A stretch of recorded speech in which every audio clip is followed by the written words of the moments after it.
बर्फ से ढके ऊंचे ऊंचे हिमालय के बीच बसा हुआ कश्मीर, धरती का स्वर्ग, अपने नाम को सचमुच में जीता था। हरी भरी वादियां, झिलमिलाती झीलें और बर्फीली चोटियां मिलकर एक ऐसी खूबसूरती बनाते थे जो सांसों को रोक देती थी। हवा में चीड़ की खुशबू और एक अजीब सी शांति थी जो रूह को सुकून देती थी। ये एक ऐसी जगह थी जहां कहानियां जिंदगी का हिस्सा बन जाती थीं, किस्से पीढ़ी दर पीढ़ी सुनाए जाते थे। प्यार और बिछड़ने की, बहादुरी और विश्वासघात की और अलौकिक ताकतों की जो सायों में छुपी रहती थी। अलौकिक पूम की गी।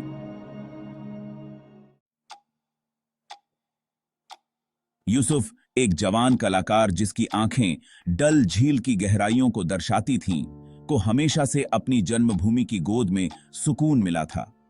श्रीनगर के बाहरी इलाके में बसा उसका छोटा सा घर एक ऐसी पनाहगाह थी जहां वो अपने जज्बातों को रंगों में बदल देता था। वो घंटों झील के किनारे बैठा रहता, उसका पेंट ब्रश कैनवास पर नाचता हुआ अपने आसपास की सुंदरता को कैद कर लेता था। जिंदगी प्रकृति के संगीत की एक मधुर धुन की तरह थी, एक ऐसी धुन जो उसके अंदर तक गूंजती थी। एक शाम जब सूरज ढलने लगा था और घाटी में लंबी लंबी परछाइयां पड़ने लगी थीं, यूसुफ को अचानक ठंड लगने लगी। हवा के एक झोंके ने पत्तों को हिला दिया और साथ में एक फुसफुसाहट की आवाज आई जो सुनने में मुश्किल से आ रही थी लेकिन फिर भी बेचैन करने वाली थी। उसने इसे हवा का वहम समझकर नजरअंदाज कर दिया, लेकिन जैसे जैसे दिन रात में बदलते गए, फुसफुसाहट तेज होती गई, ज्यादा जोरदार होती गई। ऐसा लग रहा था जैसे ये फुसफुसाहट उसके घर के पास खड़े पुराने चिनार के पेड़ से आ रही है, जिसकी गांठदार शाखाएं कंकाल की उंगलियों की तरह फैली हुई थीं। एक खास तौर पर अंधेरी रात थी जब यूसुफ अपनी खिड़की के पास बैठा हुआ था। बाहर का सन्नाटा और ठंडी हवा उसे बेचैन कर रही थी। वह झील पर चांदनी के खेल को निहार रहा था जब उसने देखा कि एक साया उसके घर की तरफ आ रहा है। यह साया धीरे धीरे और रहस्यमय तरीके से आगे बढ़ रहा था। ये एक बूढ़ी औरत थी जिसका चेहरा फटे हुए शॉल से ढका हुआ था।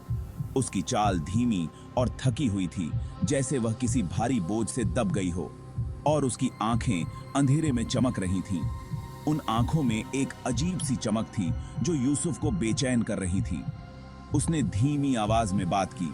उसकी आवाज उम्र के कारण कर्कश हो चुकी थी, लेकिन उसमें एक अजीब सी गहराई थी। उसकी हर बात में एक रहस्य छिपा हुआ था। उसने यूसुफ को एक ऐसी बुरी आत्मा के बारे में चेतावनी दी जो घाटी में भटकती रहती थी। उसने बताया कि यह आत्मा उन लोगों की आत्मा है जो बिना किसी कारण मारे गए थे। यूसुफ के दिल में डर बैठ गया जब उसने पुराने श्रापों और भटकती आत्माओं के बारे में बताया। उसकी बातें सुनकर यूसुफ के रोंगटे खड़े हो गए। उसके शब्दों ने एक ऐसी डरावनी कहानी बुन जिससे उसकी रीढ़ की हड्डी में सिहरन दौड़ गई। यूसुफ ने कभी नहीं सोचा था कि एक रात में उसकी जिंदगी इतनी बदल जाएगी। वह सोचने लगा कि क्या वह भी उन आत्माओं का शिकार बन जाएगा। अंधेरे में एक किरण। इससे पहले कि यूसुफ उस बूढ़ी औरत की रहस्यमय चेतावनियों के बारे में और जान पाता, वो रात में गायब हो गई जैसे वो आई थी। वो डर और उत्सुकता के मिश्रण से धड़कते हुए दिल के साथ अकेला रह गया। उसने उसके शब्दों को एक बूढ़ी औरत की बकवास समझकर भूल जाने की कोशिश की, लेकिन डर बना रहा। उसके पेट में घबराहट का एक गांठ सी बन गई। एक समय परिचित आसपास का माहौल अब खतरनाक लग रहा था। परछाइयां और गहरी, सन्नाटा और भारी। शक का साया। जैसे जैसे यूसुफ उस बेचैन करने वाली मुलाकात से जूझ रहा था, दिन रातों में बदलते गए। उसे अपनी कला में जो सुकून मिलता था, वो उससे दूर हो गया था। हवा में फुसफुसाहट अब उसका मजाक उड़ा रही थी। उनके खौफनाक स्वर बूढ़ी औरत की चेतावनी की लगातार याद दिलाते थे। उसने पीढ़ी दर पीढ़ी सुनाई जाने वाली कहानियों में जवाब तलाशे। जिन्न और चुड़ैल की कहानियां, पवित्र स्थानों की रक्षा करने वाली प्राचीन आत्माओं की कहानियां। उसने जितना ज्यादा सीखा, उसे उतना ही यकीन होता गया कि बूढ़ी औरत के शब्दों में एक भयानक सच्चाई छिपी हुई है।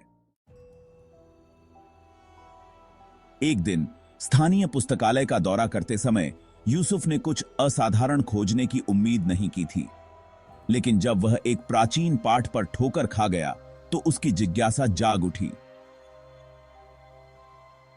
इस पाठ में सदियों पुरानी एक किंवदंती के बारे में बताया गया था, एक ऐसी कहानी जो समय के साथ धुंधली हो गई थी।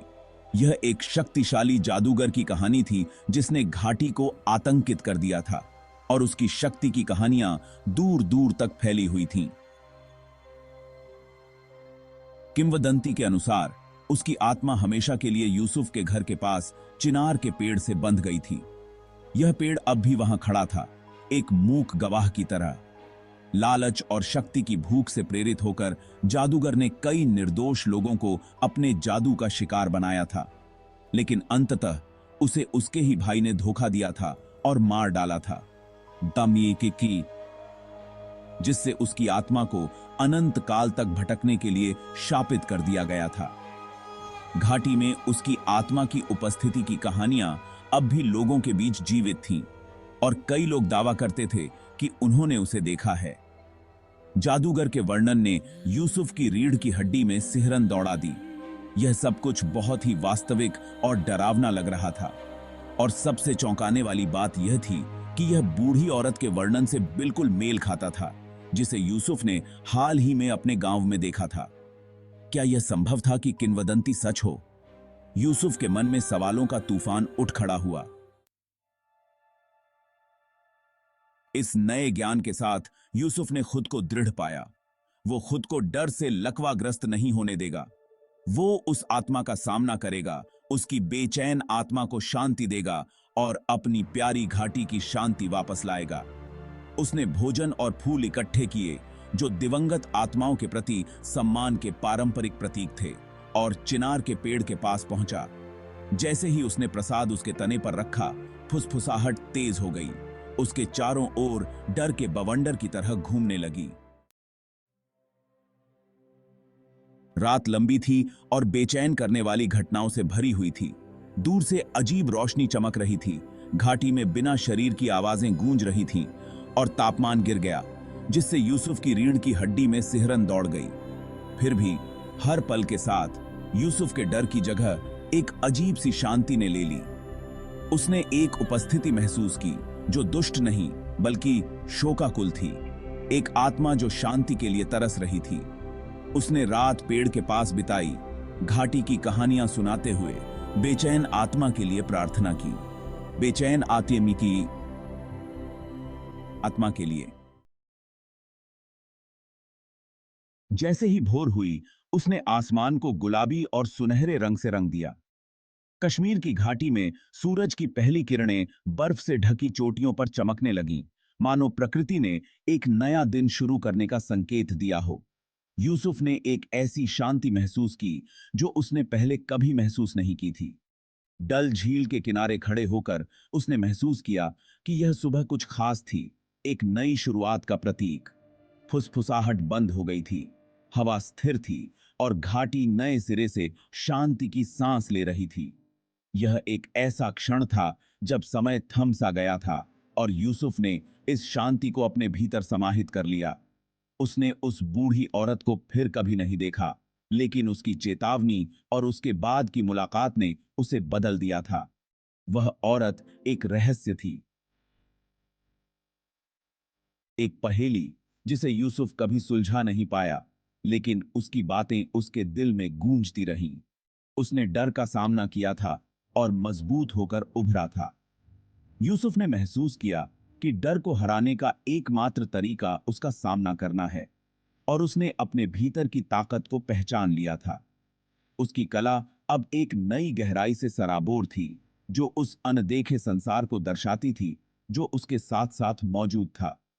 यूसुफ की पेंटिंग्स में अब एक नई चमक थी, एक नई कहानी जो उसने अपने अनुभवों से सीखी थी। अनुभव ने उसे सिखाया था कि स्वर्ग में भी साये छिपे रहते हैं। उसने जाना कि हर सुंदरता के पीछे एक छाया होती है, और यह छाया ही जीवन को पूर्ण बनाती है। और कभी-कभी डर को जीतने का एकमात्र तरीका उसका सामना करना होता है। यूसुफ ने यह सीख लिया था कि जीवन में आगे बढ़ने के लिए हमें अपने डर का सामना करना पड़ता है और उसे हराना पड़ता है।